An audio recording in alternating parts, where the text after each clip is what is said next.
So in the last unit, unit 4, we're going to be talking about how to hire the right people to implement your strategy to grow the business. So on this unit, guys, where we talk about hiring people, I'm not going to dive into it too much in detail because personally for myself, I haven't hired a full team that actually works with me on a day-to-day basis.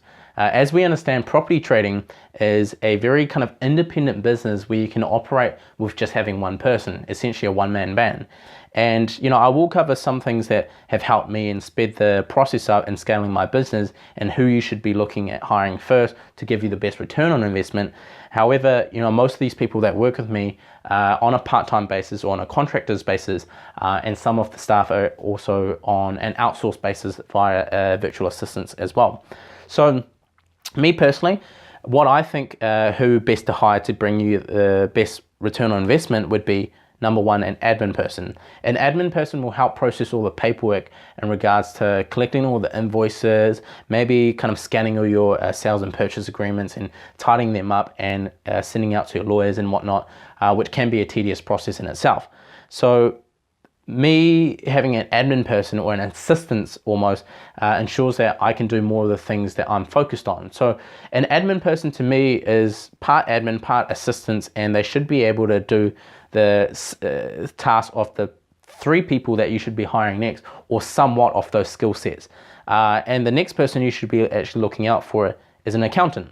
An accountant is very straightforward because you don't actually have to have that person working in your team. It can just be an actual accountant that you're hiring. They're not working in the office. Most accountants don't work in your office anyway. And it could be the case that you meet them every single month or every time you get a property deal and you send them that information, they can bill you by the time they've actually spent on it. And the reason why you want to have an accountant is you just want to ensure that everything gets done correctly, so you're paying your taxes on time, you're paying your GST on time, or you're claiming the right amount and so forth. And especially if you're just starting out in property, I highly recommend having an accountant so you can get all the numbers right just in the beginning. And once you have those numbers really clarified, it could be the case that you don't have to see the accountant as often anymore because everything starts to make a lot more sense to you. Number 3 is actually hiring a marketer. And I have a contracted marketer person that helps me out whenever I need to send campaigns out or whenever I feel that I need to generate more deals and earn more for the quarter, because I'm running off quarterly targets that I've set out for myself. So I can stay on track and actually be on track to hitting my $1 million goal. And I absolutely am on track to do that. So the third person you want is a marketer, because they can help you scale the business out. They can start increasing your clicks of 100 clicks to 2,000 clicks or 20,000 clicks, right? And a marketer is going to be able to do that effectively and cost effectively as well, because marketers generally get your cost per click down or your cost per conversions down. That's their job. Their job is to minimize your spend and maximize the output or the success of your clients or the deals that you're going to be landing. So a marketer is absolutely needed, and that's number 3 in your team to help you scale the business and grow it further. Number 4 is actually having a sales staff. I'm not ready just yet to have that myself personally, but I feel like it's something I'd be looking at very soon because my marketer is very good at what he does, and he's helped me generate a ton of leads, of which I actually enjoy the sales process and actually going out and meeting vendors and whatnot. So I enjoy keeping myself busy by actually doing it myself. However, we are almost ready to the point where I can increase the amount of leads I get, and I'd have to actually have another helping hand to go out to all these extra meetings that we're going to be generating as well. So number 4 is a sales staff to expand your business out and actually have more sales staff attending more meetings that you've generated from the help of your marketer. So that's what I think is personally in order of who you should be hiring to help scale your business and grow it further. That's my opinion. Again, in terms of hiring, there's not a lot of hiring needed in terms of full-time people that should be coming into your office every single day. But from my experience, this is what I'd be looking at, and this is who I recommend who you should be hiring first to the last when you are looking at scaling and growing your business.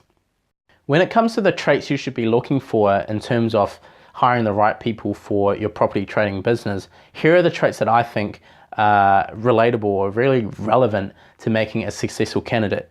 The first one is actually having good sales experience or previous sales experience. I think regardless of whatever role you're in, even if you're in an admin role or a marketing role or any role at all that's available in any company, I would want the person to have somewhat of a sales experience, because it means they can communicate a lot better and effectively rather than someone that doesn't actually have this background.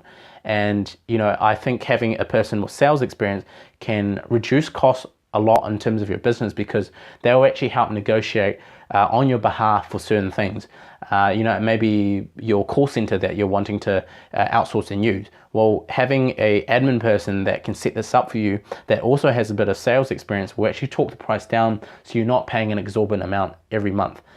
You also want someone that actually has somewhat of an experience owning a property, or at least interested in learning about property. And often people will understand your business a lot better if they've actually done it themselves as well, or if they've actually have an interest. So it's not a prerequisite to actually own a property, because in this day and age, being a 20-something-year-old is very difficult. There's not many people like myself that actually own several properties. So certainly it's not a prerequisite to work for myself or a property trading company, I feel, to actually own a property. But if you do have an interest, at least in learning about property, I think that definitely ticks the box. Comfortable working as a contractor is a very big point, because again, the property trading industry, we don't need a lot of manpower. We don't need a lot of different people. The people that we rely on is part of our power team, and those are the people that actually work on a contractor's basis. When there's work involved, we tag them along and we give them a call, right? So the people that you should be looking for should be comfortable working as a contractor. One other thing is having experience in the expertise of work.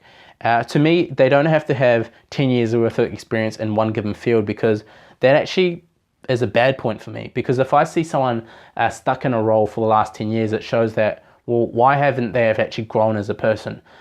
Do they like being on a salary of 50-odd thousand every single year? Is that what they've chosen to do? How driven are they, or how can they make my business better when they come into my business having 10 years worth of experience on this one particular career in this one particular industry? To me, that's just myself, but I feel that I actually prefer someone that's more well-rounded. They've got skill sets in all facets of a business. And, for me, all I'm interested in is if they've got at least 1 year's experience in their expertise of work, I'm willing and prepared to give them a chance, because everything else I can actually teach them. And again, it goes with saying, if someone's actually got 10 years experience in one given field, in one given industry, can I teach an old dog new tricks? Or are they so stuck in their ways that they're only okay to do things in their way, and they're not open to doing new things, more creative, that you've actually come up with? So that can actually be a problem if they've got too much experience, is what I feel. So, those are personally my traits that I look for when I hire contractors, and when I hire kind of casual part-time staff that need to help me out in terms of my business. And I encourage you guys to go out and look for these traits as well, because I think these traits is what makes a successful candidate and will help ensure your business succeed and also grow it and go towards the right direction. So everyone, we finally reached the end of week 6, where we've gone over how to replicate and scale your business for even bigger profits.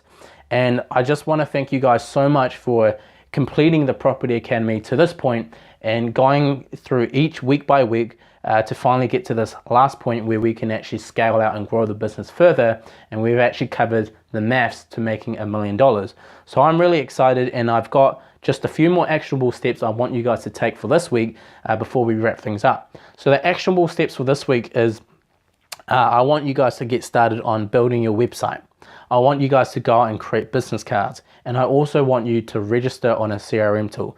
Get everything set up well ahead of time. And when you start going out and start speaking to agents and private vendors, everything's going to come together in unison. And we've completed such an action-packed 6 weeks with so much value and a step-by-step guide on what you need to do and go out to take on the world. And I just want to leave you with one more thing, guys. Remember that deals are always found in conversation.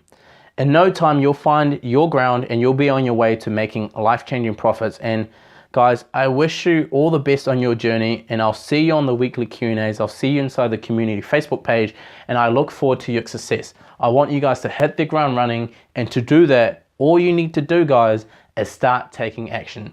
Take what you've learned from the full 6 weeks. I know it's been action-packed, and there's been so much that we've actually covered that's been very new to you guys. It's absolutely foreign to you guys, but all you need to do is don't overthink it.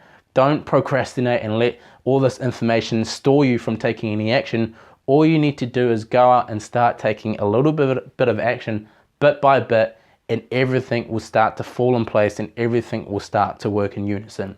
And guys, I look forward to your success, and I look forward to catching up with you guys on the weekly Q&As, and I'll see you inside the Facebook community group. Thank you so much, guys, again for completing week 6, and all the best with everything. Thank you. Bye-bye.